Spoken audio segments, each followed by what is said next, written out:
Bortle here, back from the second ever LCS event. That's the Luxury Championship Series event. My goodness, this is also known as LCS Hartford. And we have here the finalist of the event, Tristan. What's up, man? Welcome back to the channel.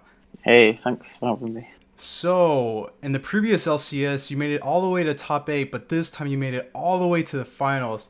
How's it feel, man? It feels really good. Like I went into this event really confident. It's a shame I couldn't win the final, but that's for the next event. Yes, but that finals, man, what a game. How did you feel when you activated Lancia in game 2? Yeah, that was pretty sick because I was very unsure if I was going to slide it going first, and inevitably I decided to do it, and it paid off massive. In the previous event, you used an FTK deck, and this event you used more of a combo-based deck. How did the two differ?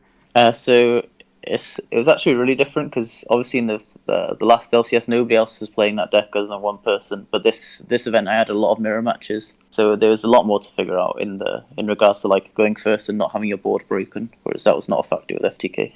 And just taking a glimpse over your deck list overall, man, there's just so much goo and spice. I'm gonna go ahead and let you, talk about the cards. Let's go. Okay, so starting off, 9 tuners, that's obviously standard. We considered cutting Seeker down to 2 because it's not really good to open, it doesn't combo with a lot of cards, but inevitably you just have to hit all the tuners, you have to open with one of them. 3 Guardian is insane because every time you activate it, you're just immune to every hand trap, they can't Nibiru you anymore. And it increases the rock count. Same for 3 Doki. 3 Doki just gets you to Guardian or Analyzer usually. It's always a good excavate. It makes Herald as the level 2s. So an interesting part is the Dododos and the Go-Go-Go's. So I'm playing 3 Glove, 1 Gigas, 1 of the Utopic, and 1 Zubaba Bancho Gakuga Coat that I don't think anybody else is playing. So the reason you play this is to combo with Pickup and Para. So then if you open 1 Para, 1 Pickup, you can actually do a combo where the Block Dragon is live, and then you do full combo even if you don't hit on any of the tuners. And then 3 Block Dragon and 1 Foolish, kind of as a 4th Block Dragon. So this was huge. This was definitely a reason why I won a lot of games, is that nobody expected there to be a 2nd and 3rd Block Dragon coming out. Every hand you open with Block Dragon is just improved massively. Even in situations where you have O-Lion, a Block Dragon, and 3 Earths, you just summon Block Dragon by banishing 3 Earths, and then you add another 3 Earths after you link it away. It's that insane. Yes, this is definitely the first time I've seen someone max out Block Dragon, and you gave a perfect explanation. And if you guys want to see his Block Dragon in action, check out the video up here somewhere for the final match. My goodness. Yeah, Block Dragon just hands down wins games by itself. Seeing it improves your chances of winning tenfold. So the Madolche is the best level 4 extender. There's also Earth. Going second, it combos super well with Analyzer. Opening Madolche Analyzer is almost unbeatable. And then we've got O-Line and Jet Synchron. Those are important for the Auroradon combo we play in the extra deck. Not a lot of people are playing this, but it's just a super low resource intensive combo that ends on Savage and Herald. So anytime you get 2 tuners on the field, you convert those into two negates. That came up in a lot of matches as well, where you're fighting through back row, and then eventually you get to those 2 cards, and the Herald just dominates the Eldritch and Invoked matchup by itself. Then the spells are all really standard. Foolish is a 4th Block Dragon. It also acts as another Gigas or another Glove whenever you need it. 3 Signs helps you play through back row, play through Ogre and Gamma as well. 2 Para, 3 Pickup. It's basically 5 Para. And then Reborn is just a really good extender. Watching your game 2, that Reborn just came in hand, bringing the tuner from your opponent's graveyard, and you just went Needle Fiber and comboed off from there. Yeah, that was crazy. I think that was the first time I'd Reborned their tuner, but it's really good. So then I'll go on to the side. So the side is pretty different because, as you can see, we're not playing Dark Ruler no more. The reason for that is that we couldn't figure out a way to consistently beat the mirror through Dweller, even if you open Dark Ruler no more. Because you have to clear their whole board, and then you have to get through, you have to make a board big enough that they can't also break it with just the tuners, because they usually have 3 tuners in hand to be able to play through it again. In hindsight, it was a misplay to not play Dark Ruler, because we should have been playing the Union Kara and Buster in the side as well. Because the best way to beat the mirror is to Dark Ruler them and then set off the Buster Lock, and then you win the game instantly.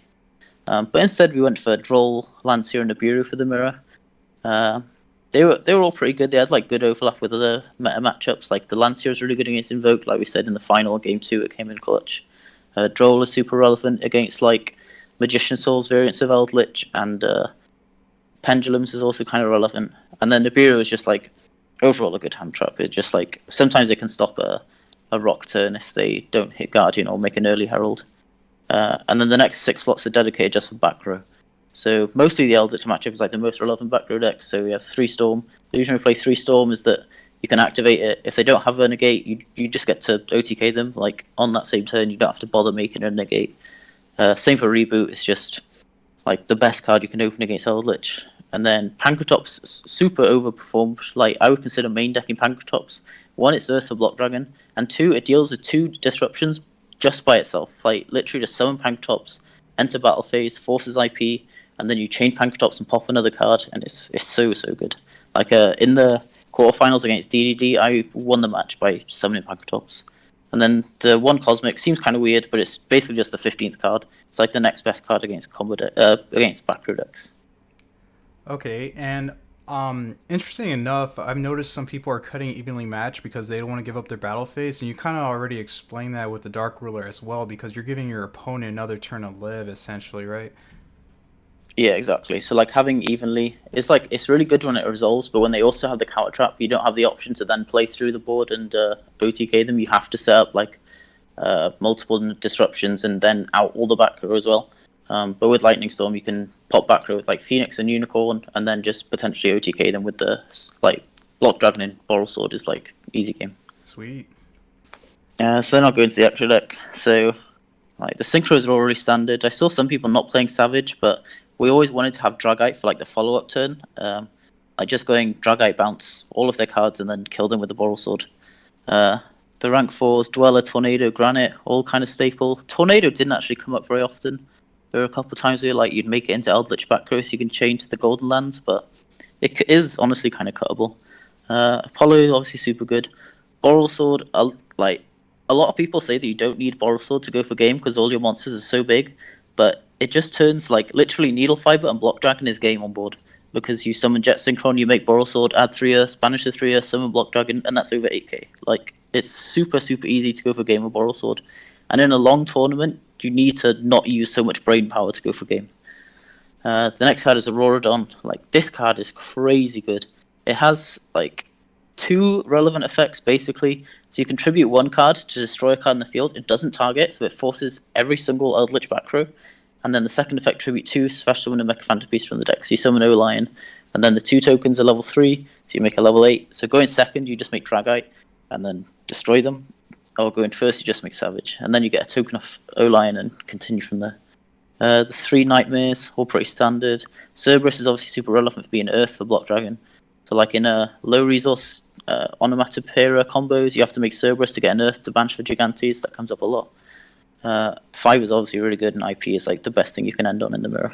Wow, and just for a reminder, I believe Block Dragon, you can summon that all day if you want, right? Yeah, you can summon Block Dragon as many Earths as you have in grave. So if you have 12 Earths in grave, you can summon it 4 times. Very nice. And how smoothly did this event ran, to the previous LCS? I would say it was very smoothly run. So I started off with 2 buys, so I won a VIP tournament. So the first 2 rounds I got to spectate a lot of matches, but most of the time we didn't have like a lot of time extensions.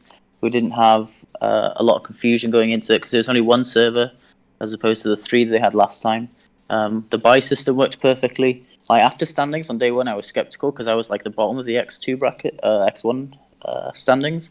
But then at the end, they evened out properly. So like they fixed the buy system. Yeah, it was all pretty good for the amount of people we had. Compared to the last one, there was like very little complaints. Nice. Are there any shoutouts you have, man? Yeah, so shoutouts to FCG, of course, the team I'm on. Shoutouts to Gabriel Nets for helping me build the deck, and Marcus Patel as well for being mostly a cheerleader, but he did his thing. Shoutouts to Herman Hansen as well. He helped a lot with the deck, and the rest of the Storm of Ragnarok Discord.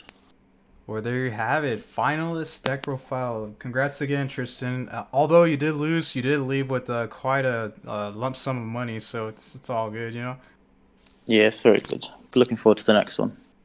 And again, guys, if you're not a part of Bortle Nation, sub for Bortle. It's that easy and it's free. Oh God, yes. Until next time, guys, Bortle out.